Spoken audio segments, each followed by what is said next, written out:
Trong vlog này, mời các bạn cùng Travis trải nghiệm sân bay Tribhuvan ở Kathmandu, Nepal cùng phòng chờ hạng thương gia tại đây. Chuyến bay của Silk Air trên tàu bay Boeing 737 MAX 8 từ Kathmandu về Singapore cùng suất ăn đặc biệt toàn trái cây và hệ thống giải trí bằng Wi-Fi trên máy bay. 10 ngày ở Nepal đối với Travis không phải là quá dài, thậm chí chưa đủ đối với đất nước mà Travis coi là quê hương thứ ba của mình. Nhưng đã đến lúc phải về rồi. Travis bắt xe ra sân bay.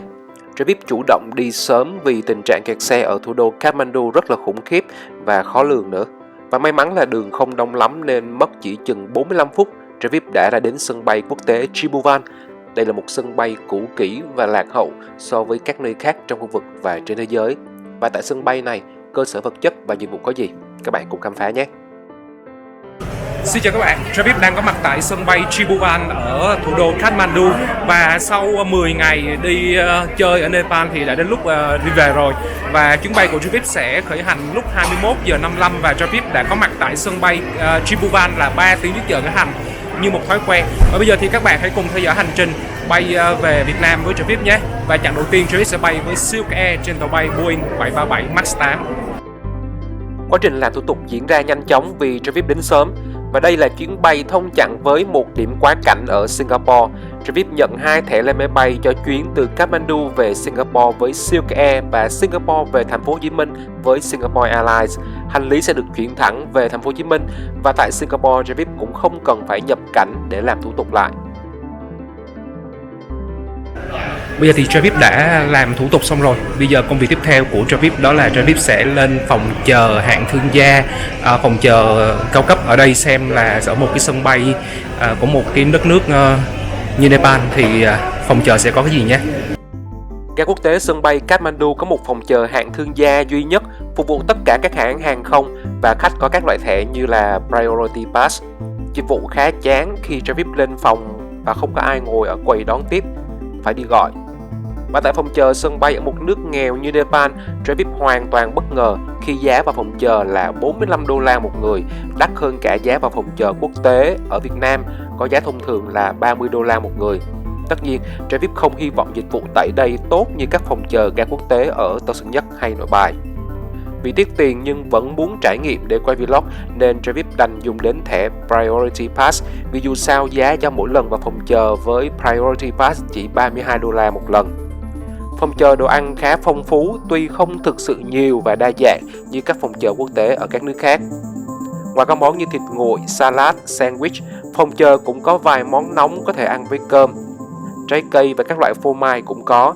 Tuy nhiên, cơ sở vật chất và đồ ăn như vậy sẽ là quá đắt đỏ khi bỏ ra $45. Bây giờ đến giờ lên máy bay rồi thì Travis đi qua cửa kiểm tra an ninh để đi lên máy bay. Thì chúng ta sẽ đi dạo một vòng xem là sân bay Kathmandu có gì nha.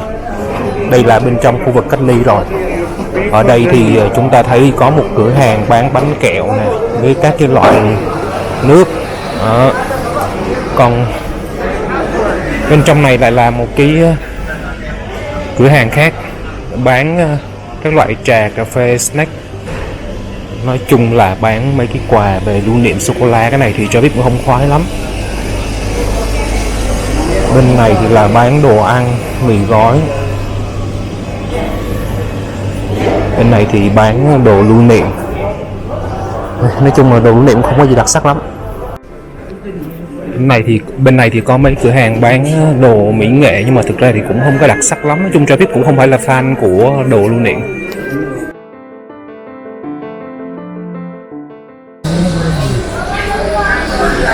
Wow, vào đây lại có thêm một cửa hàng bán đồ lưu niệm và bánh kẹo nữa nè các bạn. Ở đây cũng bán rất là nhiều đồ ăn.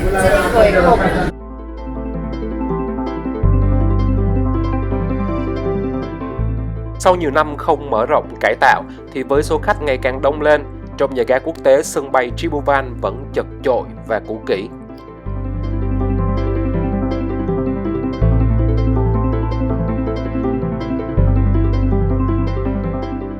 Và bây giờ thì Travis ngồi đợi thôi, máy bay thì cũng đã đáp rồi. Hôm nay sẽ bay với Boeing 737 MAX 8 của Silk Air.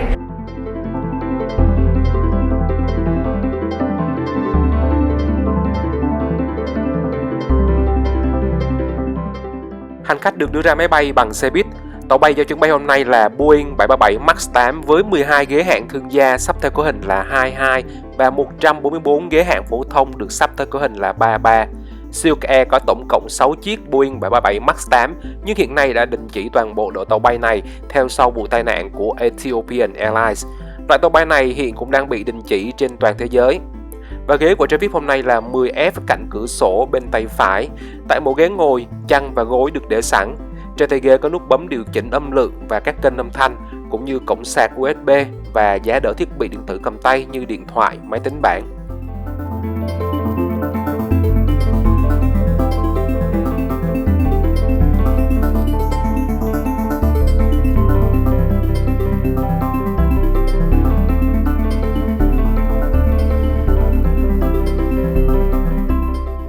Trước chuyến bay, hành khách được phát khăn ướt và chuyến bay lúc này đã sẵn sàng để được đẩy lùi và sau đó khởi hành đi Singapore.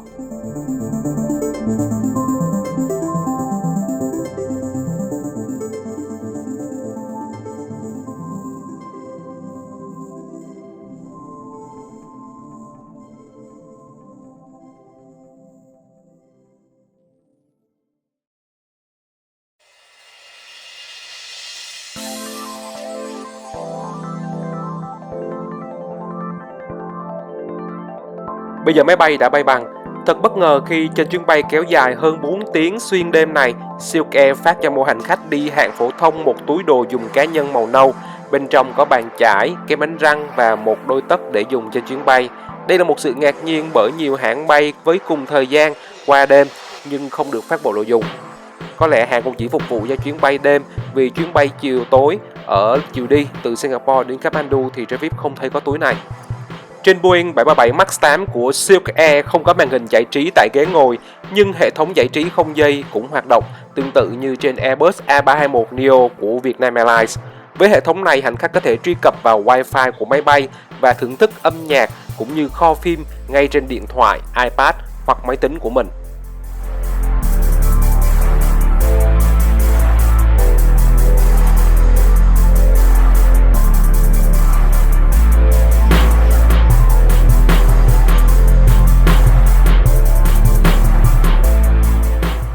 Giờ phục vụ bữa ăn đã đến.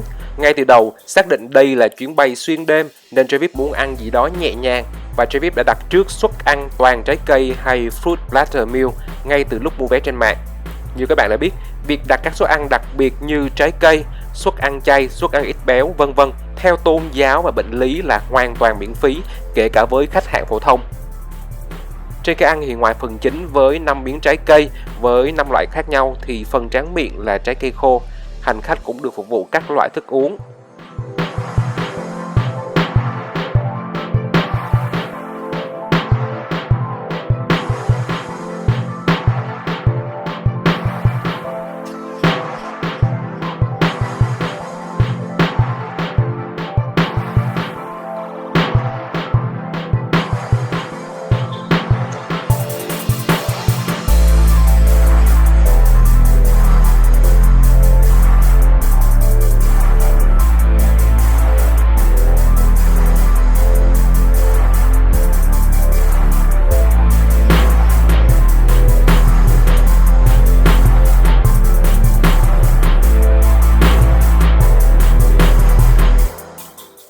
Và sau bữa ăn thì hành khách cũng được phát túi hạt rang để nhấm nháp.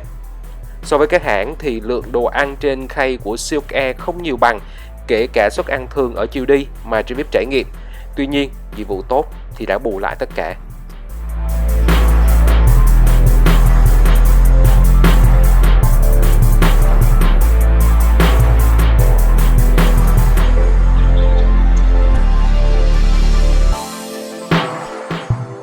Sau 4 tiếng 20 phút bay, máy bay hạ cánh xuống sân bay Changi ở Singapore.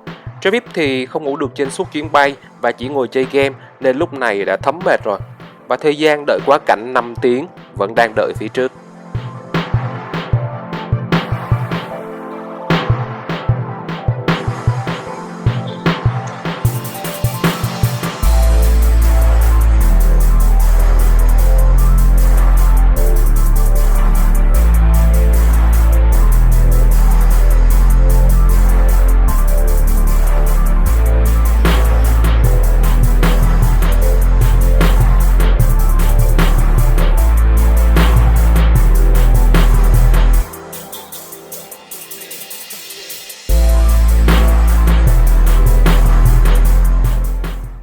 Xin chào các bạn. Sau khoảng 4 tiếng 20 phút bay thì bây giờ Travis đã hạ cánh xuống sân bay Changi, và hôm nay chuyến bay thì có bị trễ chút xíu cho nên là bây giờ hạ cánh xuống Sing là cũng khoảng gần 5:30.